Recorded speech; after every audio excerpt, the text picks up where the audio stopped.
शिवाय। साथियों नमस्कार। आत्मचिंतन में आज हम बात करेंगे अष्टांग योग के छठे चरण यानी कि धारणा के बारे में। तो धारणा क्या है? हमने अष्टांग योग में शुरू में देखा है यम, नियम, आसन, प्राणायाम और प्रत्याहार के बारे में। ये बाह्य क्रियाएं हैं। यम नियम जो है बाह्य और अंतः दोनों क्रियाओं को जो है संयोजित करने के लिए हमें बाहर से शारीरिक रूप से अपने आप को सुदृढ़ बनाना होता है। आसन और प्राणायाम, आसन में भी शरीर को जो है स्ट्रांग मजबूत बनाना होता है। प्राणायाम में अंतः क्रियाएं, श्वास प्रश्वास को नियंत्रित करना।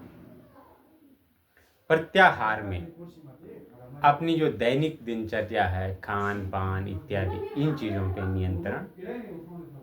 और धारणा, ये धारणा जो है ईश्वर के सन्निकट जाने की पहली सीढ़ी है। जितनी भी हमने 5 क्रियाओं में जो बाह्य स्वरूपों को अंतःकरण में लाने की कोशिश की है, उसको संयोजित करके, एकत्रित करके धारणा पर लाना है।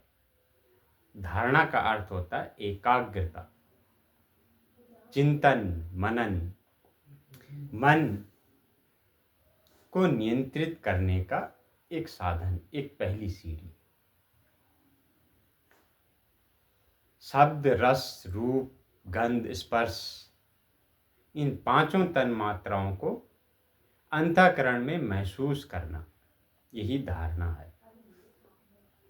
हमारी 5 इंद्रियां, आँख, कान, नाक, जीभ और त्वचा के माध्यम से जो हम बाह्य क्रियाएं होती हैं, उनको अंतःकरण में लाना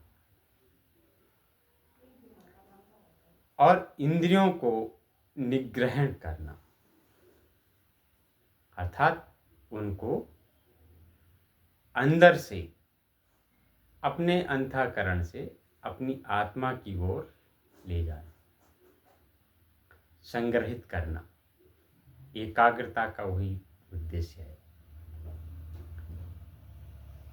उस बिंदु की तरफ जाना जो हम अगले चरण में ध्यान की तरफ जाएंगे। तो उस बिंदु की तरफ जाने के लिए, जैसे हम किसी भी मंजिल में जाते हैं, कहीं जाते हैं, तो हम अपना पहले कुछ सामग्री एकत्रित करते हैं, अपने कुछ कपड़े, कुछ खाने पीने की वस्तुएं, दैनिक उपयोग की वस्तुओं को एकत्रित करके फिर हम उस मंजिल की तरफ आगे बढ़ते हैं कि हमें वहाँ पर इतने दिन ठहरना है।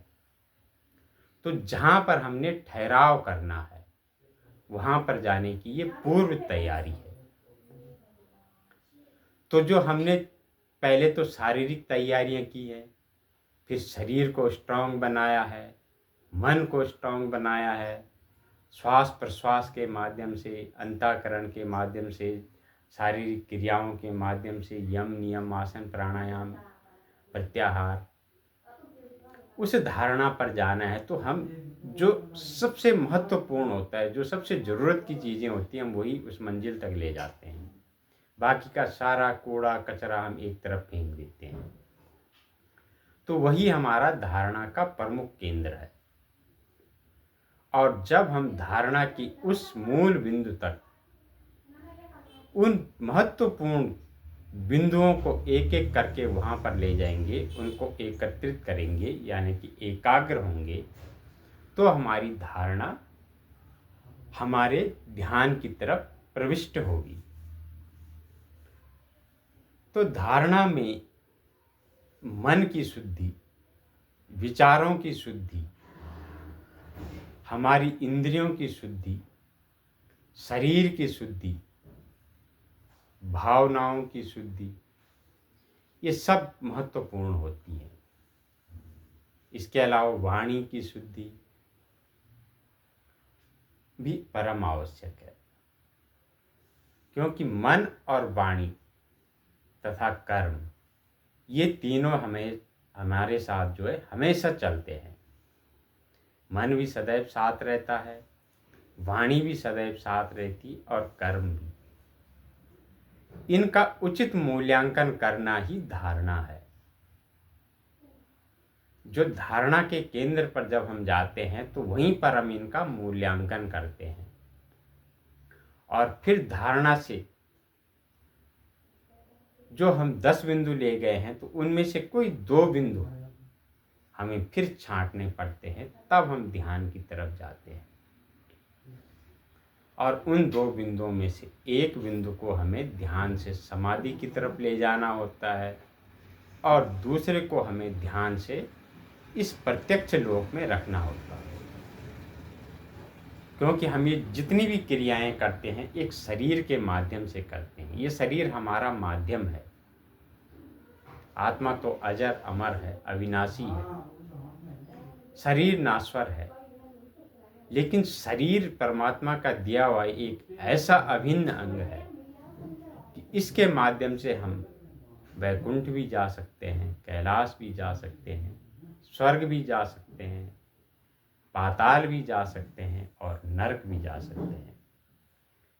इसीलिए महर्षि पतंजलि ने अष्टांग योग के शुरू के 5 चरणों में इन पर विशेष ध्यान दिया है और सबसे महत्वपूर्ण यम और नियम का पालन है। यम और नियम के पालन से ही हम जो है बाकी के 6 चक्रों को आगे भेज सकते हैं। तो धारणा अपने मन में उस एकाग्रता के बिंदु तक पहुंचने के लिए आप लोगों को उन 5 चरणों से गुजर करके इस 6ठे चरण में आना आवश्यक है, तभी आप जो है ध्यान की तरफ बढ़ोगे। तो आशा है आप लोग इस वीडियो के माध्यम से धारणा के बारे में समझे होंगे। अगले वीडियो में ध्यान और फिर समाधि के बारे में जानकारी दूंगा। तब तक के लिए धन्यवाद। जय श्री राम।